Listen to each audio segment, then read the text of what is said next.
Бугарскиот вице-премиер и министер за народна одбрана Красимир Каракачанов е гостин во денешната емисија Што мисли народот на ТВ Стар. Во информативното издание пренесуваме некои акценти од разговорот.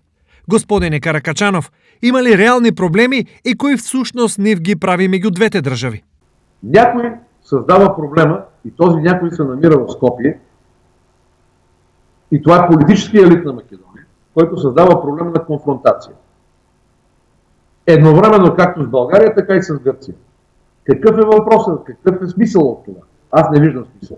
Неодамна професорот и бивш министер за надворешни работи Денко Малевски категорично изјави дека Гоце Делчев и Крсте Мисирков се бугари. Кој е вашиот коментар?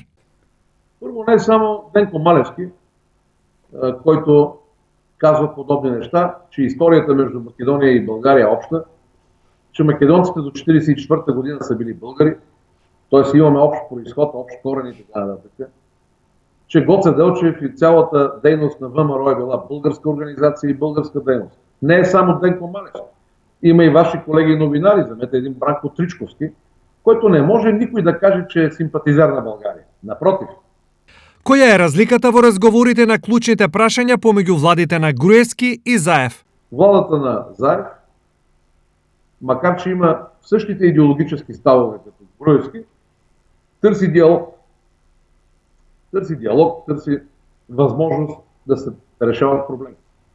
Дали ще стане, зависи от волята на македонските политичари, а и от самите гласачи в Македония. Зошто ваквите работи вообичаено пред избори се повторуваат? Има ли некоја позадина според вас? То в България няма избори. Кај нас има? В България изборите минаха. Миналата година бяха. Тази година в България няма избори. Избори в Македония. Секој пред нашите избори, да. Според мен, вие сте на 100% прав. Точно изборите в Македония са причината за този, отново да се разгори този спор. Защото Груевски и неговата партия ДПМНЕ търсят да атакуват сегашният премиер Заев заради договора с България.